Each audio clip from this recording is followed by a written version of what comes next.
Lucas capítulo 7, verso 24. Só relembrando aqui então que eu já preguei aqui até o momento, né, baseado aqui no capítulo 7, já falamos aí sobre a viúva de Naim, né, ou melhor, o filho, né, da viúva de Naim, aonde Jesus operou um milagre, né, e ele o trouxe à vida. E também falei justamente sobre João enviando seus discípulos, né, até Cristo para indagar se Cristo de fato era o Messias ou não. Só que esta pergunta que João Batista fez, né, provavelmente ela vem por conta das suas circunstâncias, né? Mesmo um coração convicto, né, acerca da verdade, em dias difíceis e tenebrosos, muitas vezes ele pode ser tentado a duvidar, né? Assim como João, pois afinal de contas, João foi aquele homem que pelo menos 5 vezes testemunhou que Cristo era o Messias. Ou melhor, ele teve inclusive o testemunho, Deus falou com ele. Deus deu uma direção a João, deu uma evidência a João. Aquele sobre o qual você vira o Espírito descendo sobre ele, este é o meu filho amado. Ou seja, ele é o Messias, aquele que havia sido prometido nas Sagradas Escrituras. Então, pelo menos 5 momentos, né, nós testemunhamos aqui pela Escritura João dizendo: Cristo é o Messias. Ele é o Cordeiro de Deus, é aquele que veio para tirar o pecado do mundo. Ou seja, ele é aquele que nós havíamos e estávamos esperando até esse exato momento. O Messias chegou, ele veio até nós. E por conta de todo o desenrolar daquela história, João, por ser fiel a Deus, vai parar no cárcere justamente por ser fiel a Deus. João não ficou preocupado em desagradar homens poderosos, como o rei Herodes, né? João, ele aponta o dedo para eles, para Herodes e Herodias, e diz: vocês estão em pecado. Vocês estão desobedecendo a Deus. João não ficou preocupado em se ele seria morto ou não, ou qual seria a consequência de falar a verdade, de pregar a verdade. E ele o fez. E justamente por conta disso ele foi parar no cárcere, e todos nós sabemos o desenrolar desta história. João perdeu literalmente a sua cabeça, né? Serviram a sua cabeça numa bandeja, né, em meio a uma festa, aos caprichos ali de uma adúltera, né? E após isso, né, é o que nós vimos a semana passada, e Jesus então ele responde de maneira enfática aos discípulos de João, né, olha, vai e diga a João o que vocês estão vendo. Os cegos estão enxergando e por aí vai, há inúmeros milagres aqui. Ou seja, Jesus estava mostrando aos discípulos de João e também a João o seguinte: o profeta Isaías, como vocês bem sabem, ele já havia profetizado sobre o Messias. E uma das evidências do que o Messias faria é exatamente isso. Os cegos vão enxergar e por aí vai. E Jesus ele vai um pouco mais além. Ele não apenas faz o que o profeta Isaías havia descrito, inspirado por Deus, mas ele ainda faz a ressurreição. Ele traz homens à vida. Traz novamente aqueles que haviam morrido, né, estavam mortos, ele traz novamente a vida, como ele fez com o filho da viúva, né, aqui de Naim. Então ele estava dizendo: João, eu sou o Messias. Será se essas evidências, mais esta evidência, João, não prova que eu sou o Messias? E aí ele diz, né, bem-aventurado aquele que não se escandalizar por minha causa. Ou seja, que não vem em mim pedra de tropeço. Só que após isso, os discípulos se retiram, né, e é o que nós vamos meditar aqui nessa noite, se Deus assim nos permitir. Verso 24. O título diz, né, Jesus dá testemunho de João. E quando os mensageiros de João se retiraram, Jesus começou a dizer às multidões a respeito de João: o que foste ver no deserto? Ou seja, Jesus olha para aquelas pessoas e pergunta assim: o que vocês vieram ver no deserto? Porque João é esta pessoa que está no deserto. João é aquela voz que clama no deserto, aquele que veio preparar o caminho para o Messias. Então Jesus volta-se para essa multidão e pergunta: o que fostes ver no deserto? Um caniço agitado pelo vento? Vocês saíram de seus lares, andaram quilômetros para ouvir um menino, alguém imaturo na fé, alguém que não sabe aquilo que ele crê, ele não sabe o seu corpo de doutrina, aquilo que ele defende.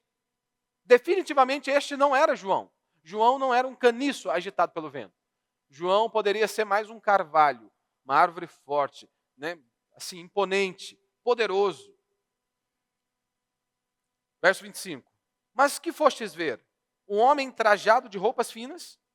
Os que se vestem com pompa e vivem no luxo estão nos palácios dos reis. Jesus está dizendo: vocês saíram de seus lares, andaram quilômetros, para ver um homem imponente, poderoso, com belas vestes. Definitivamente não era esse o caso de João. João está ali se vestindo de pele de camelo, ou seja, já para uma figura emblemática, confrontando a religião vigente naqueles dias, ou seja, as pessoas estavam distantes de Deus. Então Jesus está dizendo para eles: é claro que vocês não vieram ver um homem imponente, poderoso, que tem muito dinheiro e que as suas vestes, tentam transmitir alguma coisa. Não, definitivamente não é isso. Mas o que fostes ver? Um profeta? Sim, vos digo, muito mais do que um profeta. Lembrando que profeta, quando nós vamos aqui para a Escritura, o profeta é aquele que fala da parte de Deus, que fala de Deus. Então é exatamente isso que Jesus está dizendo. Vocês vieram ouvir alguém que fala da parte de Deus.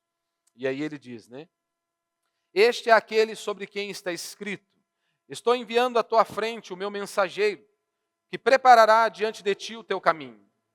E aí Jesus diz, pois eu vos digo que entre os nascidos de mulher não há outro maior do que João, mas o menor no reino de Deus é maior do que ele. Pois eu vos digo que entre os nascidos de mulher não há outro maior do que João. Porque convenhamos, por que Jesus disse isso? Todos aqueles que vieram antes de João, todos os profetas, todos os servos de Deus, eles profetizavam, eles apontavam para o Messias, e todos eles esperavam a vinda do Messias. E João, ele não é essa pessoa que está profetizando a vinda do Messias. Olha, um dia o Messias virá. Não, João, é esta pessoa que está dizendo: o Messias chegou, ele está diante de nós, ele veio para nos salvar dos nossos pecados, como diz o relato lá em Mateus. Ele está diante de nós. E a explicação de alguns comentaristas, para essa parte B do verso aqui 28, não há outro maior do que João, mas o menor, mas o menor no reino de Deus é maior do que ele. A explicação que a maioria vai trazer é justamente Jesus, com Jesus inicia-se ali o reino de Deus, E João, ele não percebeu isso, ele não viu isso, melhor dizendo. Ele não viu a ressurreição. João não viu os inúmeros milagres que Cristo fez, as grandiosidades que nós cristãos, os nossos olhos, nós hoje pela fé, e vemos muitas coisas, e aqueles irmãos naqueles dias estavam contemplando as coisas que Jesus estava operando. Verso 29. E todo o povo que o ouviu, até mesmo os publicanos, reconheceram a justiça de Deus e receberam o batismo de João. Os publicanos, os cobradores de impostos, os coletores, as prostitutas, aquelas pessoas que eram desprezadas pela sociedade, que as pessoas olhavam com um olhar torto para elas. Esses ouviram a voz do Senhor. Esses ouviram a pregação de João e se arrependeram dos seus pecados e buscaram ao Senhor. Eles estavam ali prostrados diante do Senhor, lembrando, como nós vimos lá no capítulo 3, João estava pregando o batismo do quê? Batismo de arrependimento de pecado. João estava chamando as pessoas ao arrependimento. Então, isto para um judeu era algo totalmente novo. Portanto que João, ele já levanta a possível indagação que eles fariam. Nós somos filhos de Abraão. O que eles estavam dizendo com esta expressão é: nós somos o povo de Deus. Nós somos salvos. Nós somos filhos de Deus. Ou seja, se nós somos filhos de Deus, se a mão do Senhor está sobre nós, se nós somos o povo de Deus, por quê eu tenho que me arrepender dos meus pecados? Por isso que esse batismo de arrependimento, para eles era algo totalmente novo, e João está pregando a esses homens. João não saiu para pregar para os gentios, a maior parte do ministério dele é voltada para isso. Ele está falando com os judeus. Verso 30. Mas os fariseus e os doutores da lei, que mais se aproxima dos nossos dias, aí, os líderes religiosos, mas os fariseus e os doutores da lei rejeitaram o plano de Deus para si mesmos, pois não foram batizados por João. Eles rejeitaram a verdade. Verso 31. A que, pois, comparareis os homens desta geração? A que são semelhantes? Jesus pergunta, E ele diz: são semelhantes a crianças que, sentadas nas praças, gritam umas às outras. Tocamos flauta para vós e não dançastes. Cantamos lamentações e não chorastes. Tipo assim, aquela criança que não quer brincar com nada.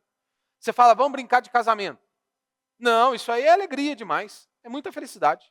Não, não vamos brincar de casamento, não. Ah, então tá bom, vamos brincar de funeral. Não, esse negócio de funeral, isso é triste. Não. Ou seja, nada tá bom. E Jesus traz esta aplicação a ele e a João. Verso 33. Porque João Batista veio, não comendo pão, nem bebendo vinho, e dizeis, tem demônio. Se você se lembra, as pessoas ficavam indignadas com João. Como assim? Olha as vestes do cara. Olha como o que ele se alimenta. Ele se alimenta. Olha o que ele come. Não podemos seguir esse homem. Tem demônio. Verso 34. E veio o Filho do Homem, ou seja, o Cristo, o Messias, comendo e bebendo, e dizeis, é um glutão e bebedor de vinho, amigo de publicanos e pecadores. Ou seja, não podemos te ouvir também. Tu és um beberrão. Ou seja, nada está bom. Não é exatamente isso que nós vemos hoje? Há pessoas que ninguém consegue agradá-las. Nenhuma igreja é boa o bastante. Nenhum pastor é bom o bastante. Né? A igreja tem que se adaptar a eles. Qualquer lugar que você vai hoje, meu irmão, você se adapta ao lugar. Não é o lugar que se adapta a você. Se você vai, por exemplo, ao fórum, você não pode chegar lá de chinelo de dedo e de bermuda. Você não entra. Eu quero entrar. Tá, então se você der uma forçada na barra, você vai para a gaiola. Você vai para a jaula. Essa é a verdade. Se você vai ao shopping, tem regras. No seu trabalho, tem regras. Se você tem que usar uniforme, não tem como você chegar lá sem uniforme. Você pode até chegar, mas você vai voltar embora. Mas quando trata-se de igreja, as pessoas querem fazer o que lhes dá na telha. Eles querem chegar e ditar ordens, normas e regras. A igreja tem que se adaptar a eles. E não é assim que funciona. Verso 35. Mas a sabedoria é comprovada por todos os seus filhos. Até aí. O tema da minha mensagem hoje é em busca da verdade. Esquece o ponto de interrogação que eu coloquei errado aí. Eu não vi na hora de digitar lá. Me perdoe aí. Em busca da verdade. Porque quando nós lembramos do capítulo 3, João pregando o evangelho, anunciando o evangelho, sempre levantou essa pergunta. O que nós faremos? O que nós vamos fazer? Você se lembra lá em João, no evangelho de João, no capítulo 18, verso 38? Deixa eu ver se eu coloquei ele aqui. Então Pilatos lhe perguntou, né? Jesus está diante de Pilatos. O que é a verdade? Pilatos volta-se para Jesus, a sua mulher já havia o advertido, não se envolva com esse justo. Ou seja, não mexa com isso. Deixa esse homem para lá. Deixa ele para lá. Então Pilatos, né, a sociedade está o apertando, então Pilatos lhe perguntou a Jesus, o que é a verdade? Só que note o que o texto diz. E dito isso, saiu de novo para falar com os judeus. Ou seja, ele não esperou para ouvir o que era verdade. Ele não queria resposta. Pilatos pergunta, o que é a verdade? Mas vira as costas e sai. E disse-lhes, não vejo nele crime algum. O que é a verdade? Pergunta Pilatos. Mas ele não esperou para ouvir a resposta, ele estava mais preocupado com a manutenção do poder, ou seja, se manter no cargo. Ele não estava preocupado em ouvir a verdade, em conhecer a verdade. Ou seja, seguir o que ele acreditava ser a verdade, com certeza lhe traria inúmeros problemas. E o mesmo ocorre hoje comigo e com você. Se nós decidimos seguir a verdade, obedecer a Deus, se submeter à sua palavra, na maioria das vezes, isso irá nos trazer inúmeros problemas. Você pode perder amigos, você pode perder dinheiro, você pode perder inúmeras coisas. Mas a pergunta é, nós queremos seguir a verdade ou nós queremos outras coisas? O homem é assim. Ele não quer saber a verdade. Ele não quer saber a verdade, por exemplo, acerca de quem ele é, de onde ele veio, para onde ele vai. O homem não quer saber a verdade, por exemplo, da vida ou da morte. O que acontece conosco após a morte? Eles não estão preocupados com estas coisas que são fundamentais para a nossa existência. A maior preocupação hoje do homem é trocar de carro, subir na vida, ser um sucesso aos olhos deste mundo. Esta é a maior preocupação da humanidade. E para alcançar estas coisas, eles estão dispostos a fazer qualquer coisa, inclusive deixar a verdade morrer. Inclusive abrir mão das Escrituras, da palavra de Deus. Ou seja, eles negligenciam as Escrituras para alcançarem esses objetivos. Ou seja, eles não estão em busca da verdade. É exatamente assim que as pessoas escolhem a igreja que elas vão frequentarem, que elas vão congregarem. Elas não estão preocupadas se ali se prega a verdade. Como eu sempre digo aqui, neste exato momento, aqui nesta cidade, né, todo pastor, todo líder religioso, ele abre a Escritura. E todo mundo acha que todos eles estão falando da parte de Deus. Não, não estão falando. Uma grande, esmagadora maioria não está falando da parte de Deus. Essa é a verdade. Você pode ter certeza disso. Ah, pastor, mas o pastor fulano de tal, ele abriu a Bíblia, ele falou X e Y ali. Até Satanás abriu, citou as Escrituras. Então não me impressiona que os pastores também consigam fazer isso. Mas quantos deles abrem um texto, leem aquele texto, nunca mais voltam para o texto? Eles abrem um texto, leem um texto, pegam um texto fora do contexto para eles terem um pretexto para eles pregarem o que eles querem. Nunca mais voltam para o texto. O cara começa em Gênesis e termina em Apocalipse, você não entende nada. Aí ele manobra o texto para trazer algo que ele quer, e sempre vai se enquadrar naquilo que ele deseja. Mas como que as pessoas escolhem a igreja que elas vão frequentar? Elas dizem, eu me sinto bem ali. Isso é um perigo. Isso é um perigo. Porque, convenhamos, você pode se sentir bem ouvindo uma mentira. Eu sempre dou o exemplo das irmãs, né? A esposa vira para o marido e pergunta para ele, né? Meu amor, eu estou gorda? O que o marido responde? Medo, né? De apanhar, talvez. Ele responde para ela e mente. Fala, não, meu amor, você está linda. Ela sabe que ela está gorda. Ela sabe que tem que fechar a boca. Mas ela se alegra com aquela mentira. Ela fica feliz. Tá bom, então. Ele finge que fala a verdade, eu finge que acredito e tocamos a vida. Você pode se sentir feliz, se sentir bem no espiritismo. Você pode se sentir bem no catolicismo. Você pode se sentir bem em inúmeras seitas que há em nosso país. E não está em busca da verdade. Muitas denominações que são intituladas evangélicas. Você pode se sentir bem e está indo rumo ao inferno. Porque ali não está a verdade. Homens que não defendem a verdade. Então nós precisamos conhecer a verdade. Não é isso que João diz, né? Lá em Apocalipse 1:8? Eu sou o alfa e o ômega, o princípio e o fim. Primeira e a última letra do alfabeto grego. Ou seja, eu sou Cristo, eu sou o início e o fim. A Escritura vai dizer, né? O profeta vai dizer, olha, o meu povo se perde por falta de conhecimento. Todo conhecimento é transmitido pela comunicação. Cristo é a fonte de todo saber. Ele diz, eu sou a verdade.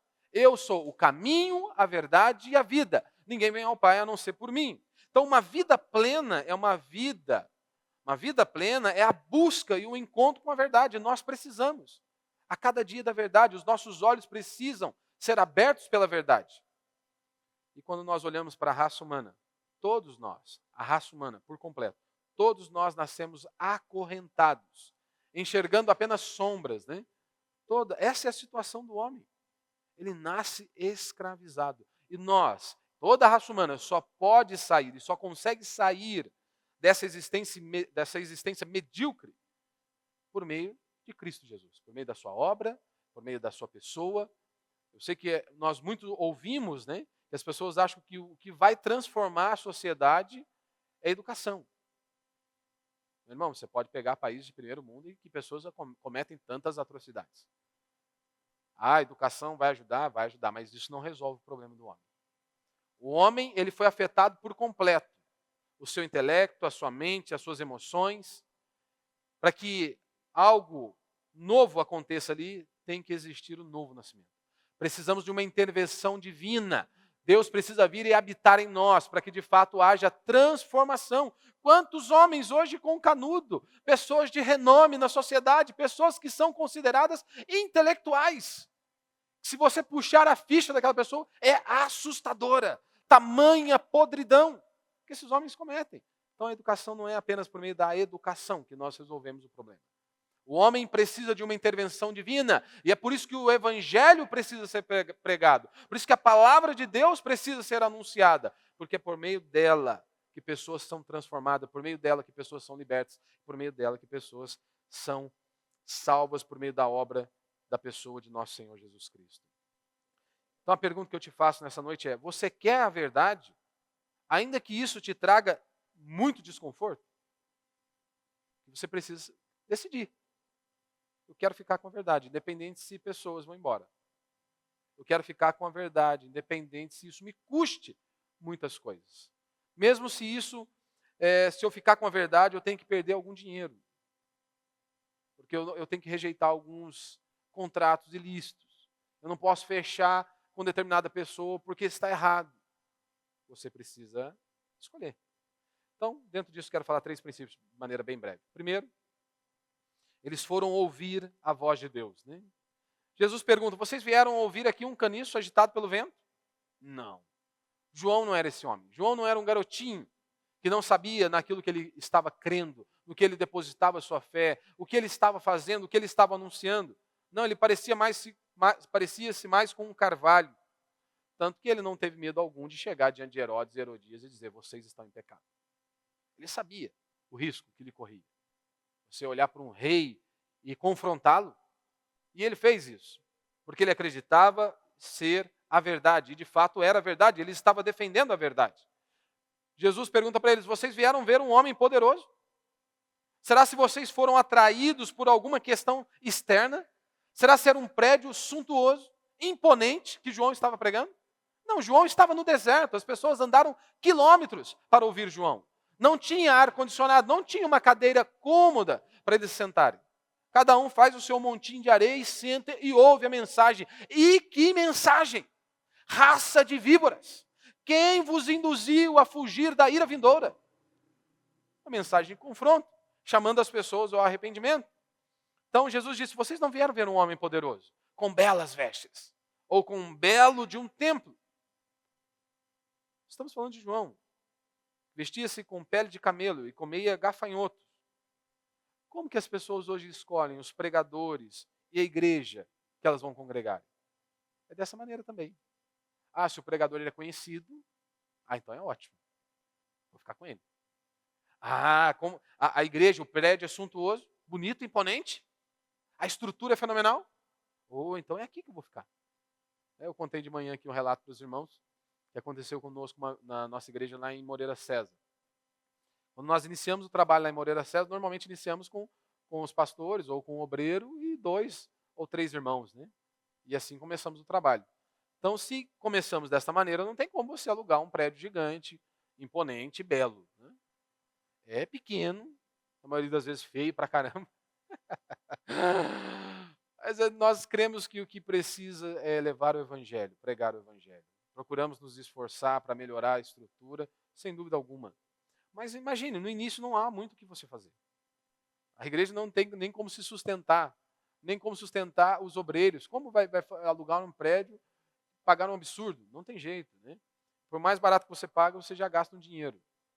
Toda a estrutura, né? E aí, um rapaz que ouviu a pregação pela rádio, gostou, se interessou, e aí ele passou com a sua caminhonetona, falou assim, eu vou lá conhecer essa igreja. Gostei da palavra, gostei da pregação, vou lá conhecer essa igreja. Ele era da Universal, aí está acostumado com um negócio imponente, né? Suntuoso, né?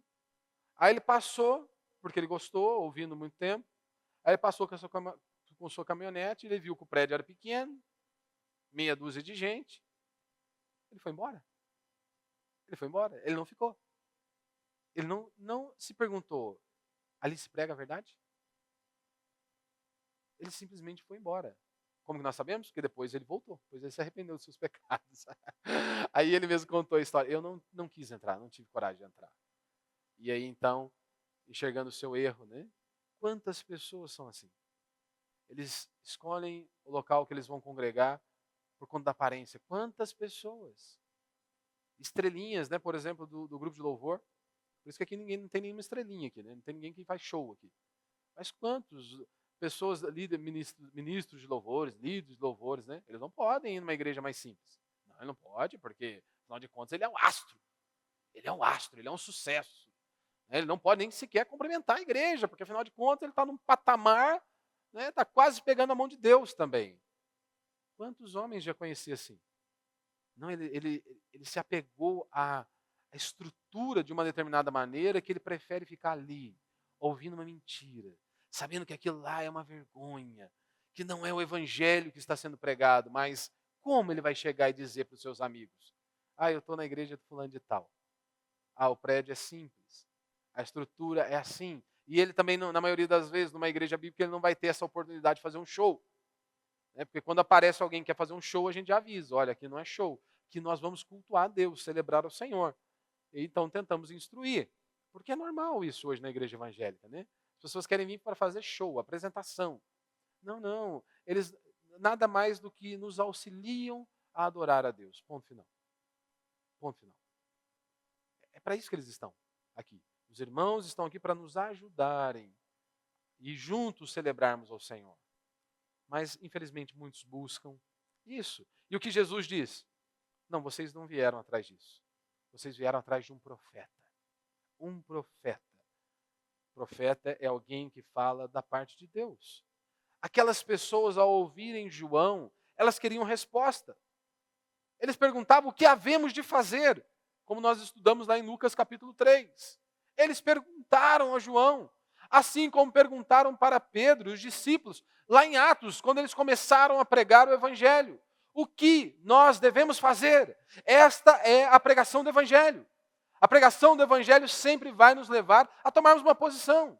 Ou você rilha os dentes, ou você dobra os seus joelhos e se prostra diante dela. Mas uma atitude você tem que tomar. Os publicanos fizeram essa pergunta. O que nós devemos fazer? Os soldados perguntaram a João, o que nós devemos fazer? Não eram teólogos ou filósofos, mas gente de todo tipo que estava ali ouvindo João, que estavam em busca de resposta. Gente procurando salvação. Gente procurando respostas para as angústias da vida. Talvez era a dona Joana, que estava lá com um problema no casamento, ou com um problema na criação dos seus filhos. Ela estava em busca de resposta. Foi até João. Ou talvez aquele garoto que não sabe a profissão, qual caminho ele deve trilhar, qual profissão ele deve seguir, ele está perdido. Eles queriam saber o que Deus teria a dizer acerca da existência humana. Quem nós somos, de onde nós viemos, para onde nós vamos, como será o fim da existência. Eles não queriam ouvir o que os homens teriam a dizer, mas eles estavam em busca de um profeta. Alguém que falasse da parte de Deus. E aqui, se você se lembra, lá naqueles dias haviam já os filósofos. Homens que tinham muitos argumentos. E aqui está em oposição. A filosofia com a religião ou com os profetas daqueles dias. O filósofo, a grosso modo, de maneira bem simples, é aquele que para, analisa, medita e chega a uma conclusão. Ou seja, o filósofo é aquele que fala em nome próprio. Após ele meditar, após ele analisar, então eu vos dou agora uma saída ou uma síntese e vocês analisem. O profeta não é isso. O profeta não é aquele cara que parou, analisou, pensou. Não, é aquele que fala em nome de Deus. Ele traz, simplesmente entrega aquilo que Deus ordenou e ponto final. E aí você também precisa escolher hoje. Você precisa escolher quem você vai ouvir. Nós vivemos em uma sociedade, somos fortemente influenciados por uma cultura. Muitas das coisas que você faz hoje, sem perceber, são influenciadas pela cultura. Muitos princípios e valores que nós carregamos não são norteados pela Escritura. Por isso nós precisamos estar atentos constantemente, vigilantes. Porque muitas vezes os seus valores e princípios que norteiam, seja o seu casamento, o seu trabalho, a criação dos seus filhos, a sua vida de um modo geral, esses valores não emanam das Escrituras, mas sim da cultura, da psicologia. Então você precisa escolher. Porque, por exemplo, Rousseau diz que o homem é bom. E o que a Escritura diz? O apóstolo Paulo não diz isso. De Gênesis a Apocalipse, nós não vemos que o homem é bom, que a sociedade o corrompeu. Não, Paulo diz de maneira clara, o homem nasceu corrompido, ele nasce corrompido. A queda o afetou por completo, da planta dos pés ao alto da cabeça, a mente, o intelecto, as emoções, tudo foi afetado pela queda. Paulo diz, olha, o que eu recebi, eu não aprendi de homem algum, mas mediante a revelação de Jesus Cristo. O que eu estou transmitindo a vocês é a palavra de Deus, que o próprio Deus me revelou. E aí você precisa escolher. Porque ou você ouve Rousseau, ou você ouve os psicólogos, ou você fica com as escrituras. Ou a escritura nos é suficiente para todas as áreas da nossa vida, ou ela não é suficiente. Ou ela nos mantém de pé em todas as áreas, ou ela não nos mantém de pé. Porque se você decide ouvir a psicologia, ou os filósofos, ou Rousseau, por exemplo, isso vai te nortear e você vai ter uma postura diante desta crença. Porque se você crê, por exemplo, que o homem é bom, se o homem é bom, então ele não precisa de repreensão, ele não precisa de freio. Ele precisa de estímulo. Agora, se o homem é mau, como a minha Bíblia diz que o homem é mau, que o homem é podre, depravado, corrompido, da planta dos pés ao alto da cabeça, este homem podre, depravado, ele não precisa de estímulo, ele precisa de um freio, ele precisa de limites. E é exatamente isso. Quantos pais hoje, eles não ouvem o que a Escritura diz. Eles não seguem o que a Escritura diz. Porque a nossa Bíblia diz que isso tem que ter limite. Nós, como pais, somos responsáveis pela criação dos nossos filhos. E eles precisam ter limites. A nossa Bíblia diz que nós devemos utilizar-se da vara, a disciplina. Mas hoje, infelizmente, nem de vara você pode falar. Porque as pessoas já partem para um outro extremo. Eles visualizam uma pessoa que espanca o filho, né, que comete inúmeras atrocidades. Nós não estamos falando disso. Nós estamos falando de impor limites. Não adianta nada você disciplinar o seu filho só bater. Se não houver amor, se não houver atenção. É todo um conjunto. Mas necessita-se da vara. Eles precisam saber quem manda. Precisa ter limite. Mas por que hoje muitos pais, eles não conseguem ter controle algum sobre os seus filhos? E nós vemos isso de maneira muito clara dentro da igreja, não é? Muito clara. Por quê? Porque simplesmente eles não seguem mais as escrituras. Não, disciplina? Falar não para o meu filho? Não, o psicólogo disse que ele não pode ouvir não. Será mesmo se Deus não tinha este conhecimento? Que nós não podemos ouvir um não? Eu creio que sim. Pois, afinal de contas, Deus nos disse 10 nãos. Não, não e não, inúmeras vezes. Por que o nosso filho não pode ouvir não? Por que você não pode ouvir não? Por que eu não posso ouvir não? Mas, se partem da premissa que o homem é bom, é claro que ele não pode ouvir não. Mas se o homem é mau, ele precisa de freio. Por isso não ouça os homens deste mundo. Há muitos hoje que eles vão consultar mortos, os ímpios. O que eles têm a nos falar de criação de filhos, de princípios. O que a Escritura diz? Olha, o temor do Senhor é o princípio da sabedoria. O temor a Deus. Se esses homens estão distantes do Senhor, eles não temem a Deus, e não apenas não temem a Deus, eles zombam da nossa fé. Eles jogam a nossa fé na lata do lixo. O que eles podem nos ensinar? Quais valores eles vão nos transmitir? Qual sabedoria eles podem nos trazer? Ah, mas fulano de tal é um ímpio, mas ele sabe tudo sobre a criação de filhos. É mesmo? A parte do Senhor, você acha mesmo que há sabedoria? Que Ele pode te ensinar como criar filhos? Relacionamentos? Casamento? Não ouça homens deste mundo. Por isso que muitas vezes, sem perceber, o nosso estilo de vida é moldado pelo mundo. Quantas pessoas, por exemplo, hoje, quando se trata da vida financeira dela, elas não são norteadas pela Escritura, são norteadas por esse mundo. A vida do cara é passar numa prova que mede a capacidade dele de decorar inutilidades. Mas, afinal de contas, ele vai ganhar 10 mil por mês. E muitos pais hoje, infelizmente, eles acham que isso é que é o ser um sucesso. Treinam seus filhos apenas para isso. Para que eles possam ser um empregado de sucesso ou um empresário de sucesso. Uma pessoa que carrega um canudo. Mesmo que ele se perca. Mesmo que ele esteja indo rumo ao inferno. Mesmo que ele não saiba nada do que é ser um homem de verdade, uma mulher de verdade. Mesmo que eles não saibam nada sobre casamento, sobre o que é amor de verdade. Mas, desde que ele possa falar que o filho dele carrega um canudo e que ganha 10 mil por mês, está ótimo. Nem que ele vá para o inferno com esses 10 mil por mês. Que mediocridade.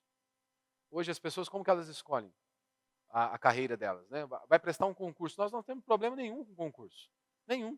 Só que como que as pessoas escolhem hoje, na maioria das vezes, o que elas vão prestarem? Qual cargo eles vão concorrer? Do lado de cá está o cargo, a função. do lado de cá está o salário. Elas não vão daqui para lá. Elas vêm daqui para cá. Olham o salário primeiro. Ah, esse aqui ganha mais, 15 mil. Ah, eu vou prestar isso aqui. Ah, vou fazer isso aqui. E aí nós temos o que nós temos hoje. Na maioria das vezes, um serviço de lixo que nos é prestado. Todos os setores que nós vamos. Lixo. Uma vergonha. Uma vergonha. Falava aqui de manhã para os irmãos, né? As pessoas tendem a achar que só nós, pastores, somos ignorantes, que só nós somos preguiçosos. Né? O pastor é tudo. Ele é ladrão, ele é preguiçoso, é vagabundo, é tudo que não presta, o pastor é. Todo mundo pode falar isso. Todo mundo pode falar. Sabe que o cara é pastor? Todo mundo vai falar. Ah, porque pastor é ladrão. E o pastor ele não pode se sentir ofendido em hipótese alguma. Mas aí você chega perto de alguém, o cara é um professor. Aí você fala, ah, tem um professor lá, o cara é safado. Não sei o quê. Pronto, já escama. Aí você chega lá perto, ah, tem um policial lá que é assim, assado. Já escama. Daí você pega qualquer área. O problema não é a categoria, não é a profissão do cara. O problema é da raça humana. Há pastores safados, há padres safados, há pastores ladrões. Isso há em toda a categoria. Há pastor que é vagabundo, safado. Há pastor que é vagabundo, safado, mas há professores, há mecânico, há de todo tipo de gente. Todo tipo de gente. Na maioria das vezes, muito incompetentes. Citava de manhã aqui, né? Desde novembro para cá, eu com a minha esposa correndo atrás de médicos. Né? SUS, você sabe como é que é, né, filho? SUS, seu último suspiro. Né? Ali é o fim da linha mesmo, bicho. Ali é fim de carreira. Né? Sem brincadeira alguma. Antes do nosso filho nascer, fomos pelo menos em 8 consultas, né? Assim, todo dia indo, né? Todo dia indo, né? Tentando, né, pelo menos, passar por uma consulta. Em 8 desses médicos, pelo menos 5, pelo menos 5, sequer olhavam na cara dela. Sequer olhavam na cara dela. O cara, ele receita a mesma coisa para todo mundo. Todo mundo que sentava na cadeira é Buscopan. Todo mundo que sentava na cadeira, parece que a única medicação que tinha era Buscopan. Para fechar com chave de ouro, depois de 15 dias internada, eu, há 2 semanas ouvindo, olha, vamos ajustar a dose para que ela possa ir embora. Uma dose do remédio, né? Depois de 2 semanas, eu não sou enfermeiro, não sou médico, não sou nada. Entende-se, a pessoa teve alta, entende-se, ajustou a dose. Vai eu com ela para casa, voltando para casa, dando a medicação que a doutora recomendou. Final de ano, SUS, tudo para. Né? Se você já dependeu do SUS, você sabe como é que funciona. Só que ela não me orientou. Ela não falou para mim, olha, esse remédio ele é perigoso. Você tem que acompanhar. Acompanhamento a cada 3 dias, depois a cada 7 dias, durante 1 mês, para aí então fecharmos essa dose. Eu só precisava ouvir isso, mas ela não me falou. Eu quase, literalmente, matei a minha esposa dando o remédio que ela me mandou. Ou seja, ela ficou mais dias internada na UTI por conta de uma medicação que me passaram do que pelo próprio AVC que ela teve. E aí eu pergunto para você, isso é incompetência, não é? Ou, no mínimo, uma falta de comunicação. Eu não sou doutor. Se não fosse um irmão daqui da igreja que é enfermeiro, falar para mim, pastor, essa dose está muito alta, essa dose a pessoa toma no hospital, sendo assistida e monitorada pelos médicos. Onde ela pode fazer uma tomografia, uma ressonância, um raio-x, porque ela pode não ter mais um AVC isquêmico, mas ela pode ter um AVC hemorrágico, ela pode ter uma hemorragia. E até o senhor perceber que ela está tendo uma hemorragia, pode ser tarde, pode ser fatal para ela, como de fato quase o foi. Mas eles acham que incompetentes somos apenas nós. E aí a pergunta que eu te faço é, por quê? Será que não é porque as pessoas perderam a ideia de vocação? Só fazem pelo dinheiro? Só fazem pelo dinheiro? Pelo status? Há muitos irmãos aqui na nossa igreja que sempre eles comentam, pastor, cheguei nessa profissão aqui, caí meio que de paraquedas. Isso aqui não era minha vocação, não. Mas cheguei aqui, Deus permitiu eu chegar aqui. E aí que está a diferença. Todos eles fazem para a glória de Deus. Fazem o melhor, para que Deus seja glorificado. Muitos deles não tiveram a oportunidade que nossos filhos têm hoje, dos pais sentarem e olharem. Eles têm vocação para quê? Qual é o chamado dessa criança? E tentarem ajudar os seus filhos para que eles possam trilhar o caminho, fazerem aquilo para o qual eles foram criados e foram chamados. Mas mesmo que eles não tiveram essa oportunidade, hoje eles fazem para a glória de Deus. Fazem o melhor, fazem com excelência. Não importa se a maioria não faz com excelência. Não importa se a maioria só faz por conta do dinheiro. Mas eles entenderam um propósito. Nós vivemos para a glória de Deus e o meu trabalho glorifica a Deus. Então eu devo fazê-lo com excelência. há inúmeros falsos pastores. Inúmeros, inúmeros. Falsas igrejas, seitas no nosso país. Pastores, eles continuam sendo uma espécie de profeta. Ele ouve da Escritura, transmite a palavra de Deus. E por isso a importância de você congregar em um local onde haja um compromisso com as Escrituras. Você não pode querer ser entretido. Como eu disse aqui de manhã, nós temos apenas 2 cultos na semana. 2 cultos na semana. Aí você vem no domingo, você acha que está fazendo muito. Ou você vem uma vez por semana, você acha mesmo que está fazendo muito. É sério? Não há um envolvimento com a igreja, com a obra do Senhor, você acha mesmo que está fazendo muito. Ah, eu já faço demais? Não estou falando, alguns estudam, outros trabalham de escala. Mas quantos ficam em seus lares e não vêm cultuar a Deus? Ou quando nós pregamos aqui, pelo menos não que eu saiba, eu não venho aqui para te entreter.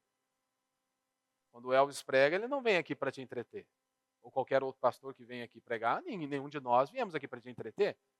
Ou se você chegou aqui um dia e foi entretido, você vem e me fala. Porque nós não cremos que viemos aqui entreter ninguém.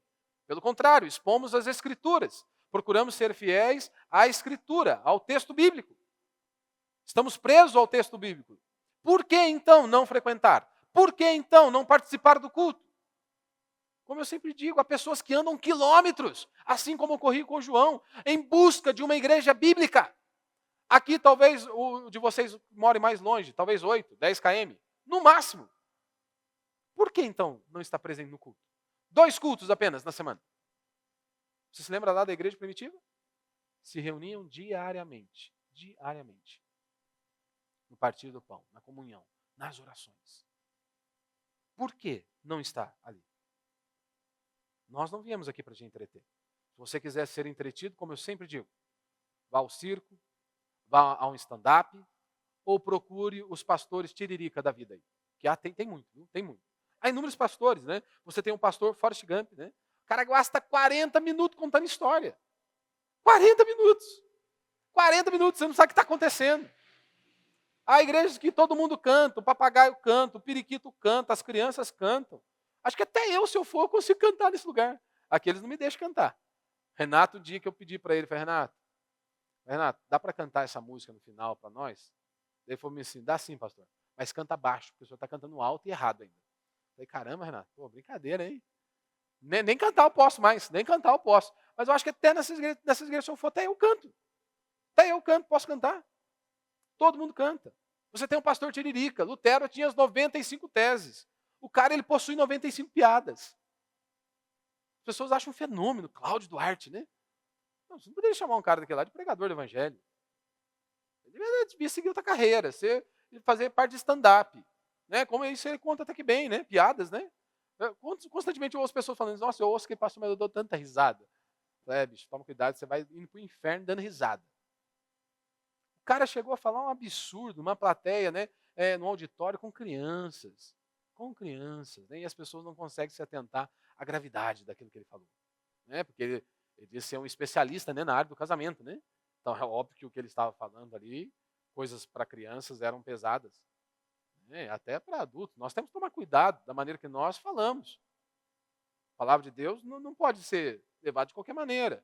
O cara vem pregar aqui em Taubaté, a Polícia Rodoviária Federal teve problema, porque havia uma obstrução na rodovia. Porque aonde ele ia pregar, onde ele ia dar a palestra, né, como eles chamam, estava com muito movimento, as pessoas estavam em busca disso. 120 conto a cadeira, né? Aí você volta para a escritura, não, onde que está isso, né? 120 conto a cadeira, né? Mas as pessoas acham que todo mundo é igual. Todo mundo é de Deus. Todo mundo é de Deus. Aí você critica algo assim, você está errado. Você é o sem amor. Você é aquele que veio para dividir. Você não pode ver, isso é inveja. Você tem um pastor que ele lê o texto e fala que não tem nada a ver com o texto, só em busca de um pretexto. E o que acontece com os cristãos? Eles não percebem. Sabe por que eles não percebem? Porque, afinal de contas, eles não leem a Bíblia. Então, como que eles vão identificar um erro? Como que eles vão identificar uma heresia? Se eles sequer conhecem a passagem que o pastor está lendo. Se eles sequer conhecem o contexto daquela passagem. Então, meu irmão, nós estamos aqui porque nós queremos ouvir o que Deus tem a dizer. por isso que você deve sair da sua casa não em busca daquele desejo, hoje eu quero ouvir isso. Não, você deve sair da sua casa todos os dias e dizer, Senhor, fala comigo, aquilo que eu preciso ouvir, que eu possa ouvir nessa noite. Que eu possa ouvir aquilo que de fato eu preciso ouvir, e não o que eu quero ouvir. Segundo, Jesus é o centro da existência. Por que João é o maior? Né? Como eu disse, ele anunciou a vinda do Messias. O maior acontecimento da história da humanidade. Né? Maior acontecimento da história humana. Cristo, Jesus, veio a este mundo. Habitou entre nós, cheio de graça e verdade. A entrada de Jesus no mundo, e não apenas no mundo, na minha vida e na sua vida também. Então João estava trazendo esta verdade, ele anunciou esta verdade. Ele anunciou, ele é o Salvador, ele é o Messias, aquele que nós aguardávamos. Ele chegou, ele está diante de nós. Como disse Mateus 1, 21, né? Vamos ver se eu coloquei ele aqui. Não coloquei. Mateus 1, 21 vai dizer o seguinte: ela dará à luz um filho, lhe porás o nome de Jesus. Por quê? Porque ele salvará o seu povo da pobreza. Porque ele será o Messias que salvará o seu povo dos romanos, da vergonha, da humilhação. É esse Messias que é anunciado nas Escrituras, que vai salvar o povo, o Salvador, o Messias, o Libertador, que vai salvar dos romanos, da pobreza, da vergonha, de qualquer outra coisa? Não. Lá em Mateus, capítulo 1, verso 21, diz: ela dará à luz um filho, lhe porás o nome de Jesus, porque ele salvará o seu povo dos pecados deles. Ele salvará o seu povo dos pecados deles. Só que hoje você anunciar essa verdade, parece não animar a muitos. Parece que as pessoas não enxergam a grandiosidade, a preciosidade disso. Quão rico é isso? Mais ou menos parecido, mais ou menos com uma situação. Pense comigo, né? Vamos imaginar que tem um médico que ele é especialista, né? Que ele sabe operar um câncer raríssimo, né? O cara é um especialista, conhecido mundialmente. O cara é um fenômeno, um fenômeno. Imagine que esse cara esteja do seu lado. O que você vai sentir por esse cara? Né? Se você não tem um câncer. Se você não tem um câncer, mas você já ouviu falar do nome desse camarada. No máximo, o que você vai sentir por ele é admiração. Que maravilha, né? O cara é um fenômeno mesmo, né? As mãos ali abençoadas mesmo, né? No máximo, é a admiração. Por quê? Porque se você não tem um câncer, você não está em busca de uma cura ou de uma cirurgia, de uma pessoa especialista naquela área, então você fica tranquilo. Agora você pense de uma outra maneira. Um rapaz que procurou por anos, que gastou o seu dinheiro em tudo, em muitos lugares, e não resolveu o problema dele. Agora esse cara, especialista, que ele cura, né, opera um câncer raríssimo, está do lado dele. Qual que vai ser a reação dele? Totalmente diferente. Se abusar, acabou, gruda no pescoço do médico. Quase pula em cima do médico. Rapaz, eu preciso da sua ajuda, pelo amor de Deus. Pelo amor de Deus. Eu via essa semana, o meu irmão contava, né, que um colega do seu trabalho, eu falei para ele, né, de uma criancinha de 5 anos, né, que morreu justamente por conta de um diagnóstico, né, errado, né, mais uma vez dos médicos, né. O pai leva a criança ao hospital, o médico olhou, avaliou, a menina reclamando de dor no estômago, o médico falou que era uma virose, mandou embora para casa. Criança, 5 anos, vai brincar. Brinca, né, esquece da dor, depois que lá retorna. Quando a dor voltou, os pais voltaram de novo para o hospital, outro médico fez um exame, falou, essa menina precisa ser operada urgentemente. O intestino dela havia torcido, né? Já tinha necrosado uma parte, ou seja, fez a cirurgia, a menina precisou ser entubada, depois transferiram ela, não sabe se por conta do quê, de hospital, deu uma morte cerebral, a menina morreu, 5 anos. Aí eu contava esse episódio pro meu irmão, aí falou assim, nossa, o rapaz, o meu colega trabalha a mesma coisa. Só que ele procurou vários médicos aqui na região, vários médicos mesmo, e aí um médico ele foi, arrancou um livro, né?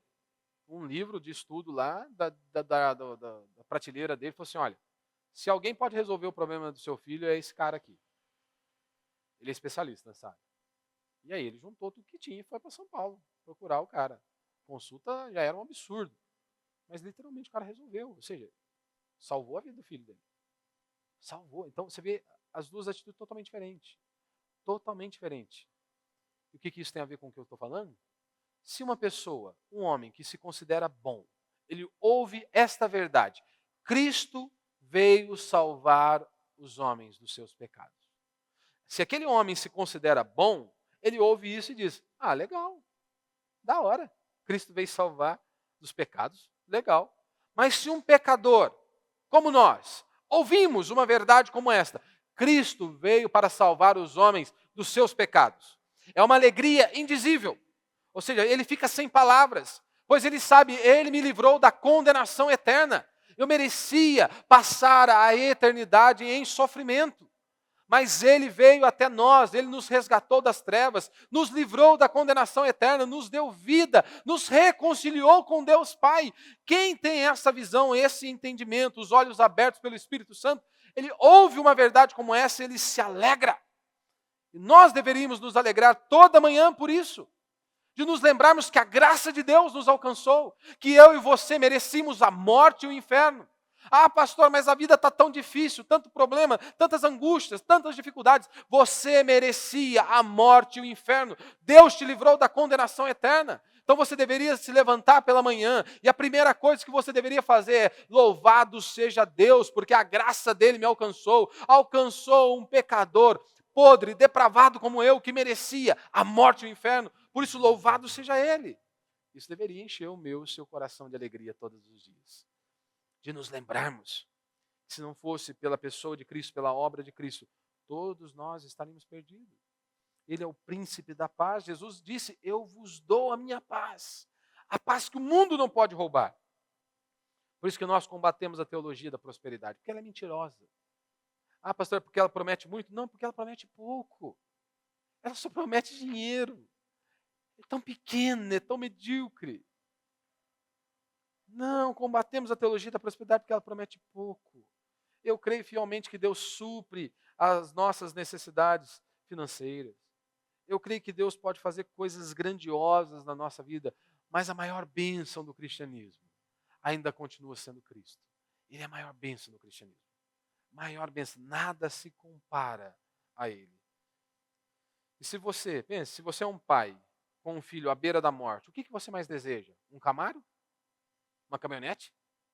Uma casa na praia? Ganhar 10 mil por mês?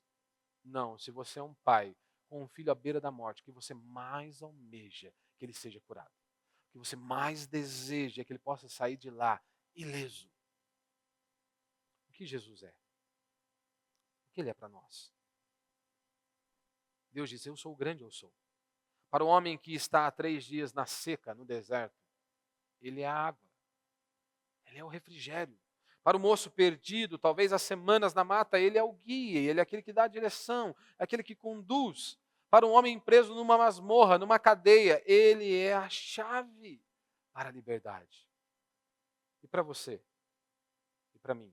Ele é tudo o que nós precisamos. Cristo é tudo o que eu e você precisamos.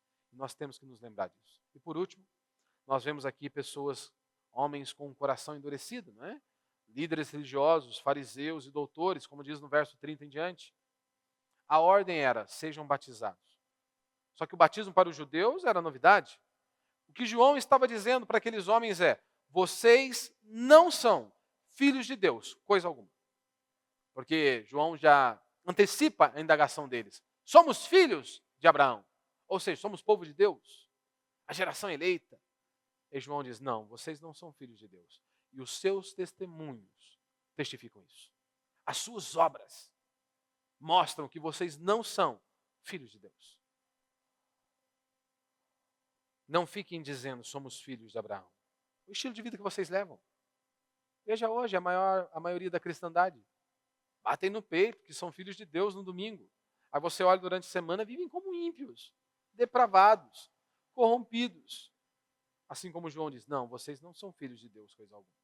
Agora, os publicanos, as prostitutas aceitaram, os fariseus não.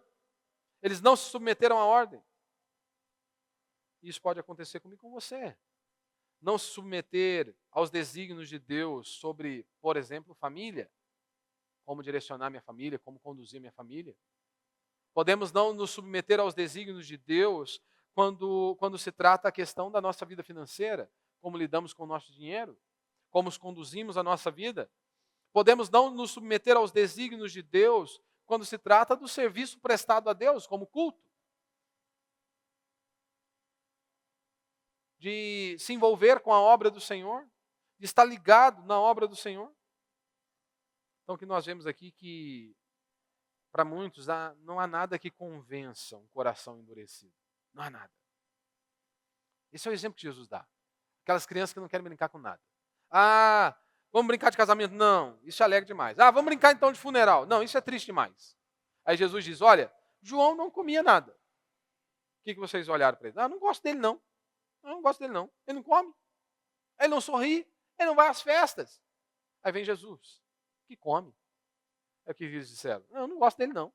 Ah, não. Ele come demais. Ele sorri. Ele vai a festas. Não quero isso não. É isso que acontece hoje. Nós conseguimos desagradar os dois lados, filho. Se você já prestou atenção, aqui a gente consegue desagradar os dois lados. Se chega um pentecostal, ele diz que a nossa igreja é fria. Não, esse povo é gelado. Não dá um glória a Deus. Não dá um aleluia. Aí fala, essa igreja é fria. Se vem um reformado aqui, ele diz, não, essa igreja é quente demais, canta umas músicas, né, o povo fala alto. Então a gente consegue desagradar os dois lados. A gente fica a escritura. Podemos levantar as nossas mãos e dizer glória a Deus? Podemos e devemos. Podemos e devemos. Né? Paulo diz isso, levantar mãos santas. Não há nenhum problema. Na hora do louvor, nós levantamos as nossas mãos e dizer, louvado seja Deus, bendito seja o Senhor. Um dia o irmão perguntou para mim, se posso dar um glória a Deus? Olha, desde que você não atrapalhe a pregação, filho, pode falar. Pode você ficar cada um minuto você dando glória a Deus, ninguém escuta a pregação, né? Não tem jeito, né? Aí como é que vai fazer?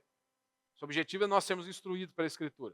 Agora, é claro que você pode dar um glória a Deus e sem problema algum, né? Mas presta atenção também, né? Hoje, você olha, por exemplo, o desigrejado. Não existe igreja que se adapte a ele. É isso que eles dizem, né? Ou seja, não existe igreja boa o bastante para ele, que possa recebê-lo. Ou não existe um pastor com sabedoria o bastante para que ele possa ouvir aquele homem. E eu pensei que éramos nós que deveríamos nos adaptar. Mas as pessoas acham que é a igreja que tem que adaptar. Olha que loucura. Aí o cara vem, a igreja tem que se adaptar a ele. Nenhum lugar do mundo funciona assim. No seu trabalho, você se adapta à empresa. Você vai ao fórum, você se adapta a eles, às normas dali. E ponto final. Mas quando se trata de igreja, as pessoas acham que elas podem mandar. Elas podem fazer o que bem entendem. E, infelizmente, em muitos lugares, isso acontece. Né? Talvez o dízimo fala mais alto. O cara contribui com... o dízimo dele é expressivo, então vamos fazer tudo que ele quer. Porque, afinal de contas, se nós brecarmos, ele vai embora. E vai mesmo. Isso você pode ter certeza. O cara vai embora e leva o dinheiro dele. Mas a pergunta é, o que nós queremos? Seguir a verdade? Estarmos firmes na verdade? Mesmo que isso nos custe muito? Perdermos amigos, muitas vezes. Pelo menos aqueles que se dizem amigos, né? Abrimos mão, muitas vezes, do dinheiro, né? De um contrato meio que escuro, um negócio meio estranho. O que nós estamos fazendo? Estamos em busca da verdade? Desejamos isso? Desejamos ser transformados pela verdade? Mas, afinal de contas, a nossa vida é bem curta. A existência humana é bem curta. Como diz o autor de Eclesiastes, no capítulo 12, né, ele descreve a existência humana. E mostra como que o homem vai definhando, dia após dia. Essa é a brevidade da vida. A brevidade da vida. Então, hoje é o dia que Deus está nos dando, mais uma vez, a oportunidade de examinarmos a nossa vida à luz da Escritura. De nos arrependermos dos nossos pecados. Se você já o fez, você está aqui caminhando dia após dia, que você compreenda com a graça do Senhor, eu existo para a glória dele. Deus, que o Senhor me permaneça, me fortaleça dia após dia na verdade. Para que eu não venha negociar a verdade. A verdade a qualquer custo. Não se negocia a verdade. Nós não negociamos a palavra de Deus. Mesmo que isso implique muitas vezes em perder pessoas. Quantas pessoas já entraram aqui e foram embora? Porque simplesmente não gostaram. Simplesmente ouviram aquilo que elas não queriam ouvir. O nosso desejo não é alfinetar ninguém. O nosso desejo é expor as Escrituras. E isso na maioria das vezes. A Escritura por si só, ela é ofensiva. Pode ter certeza. Quando você para e medita no texto bíblico, isso coloca... A palavra de Deus vai como um dedo na nossa ferida. E por isso que nós estamos aqui. Precisamos ser transformados, dia após dia, pelas Sagradas Escrituras. Amém? Vamos ficar de pé, vamos orar a Deus.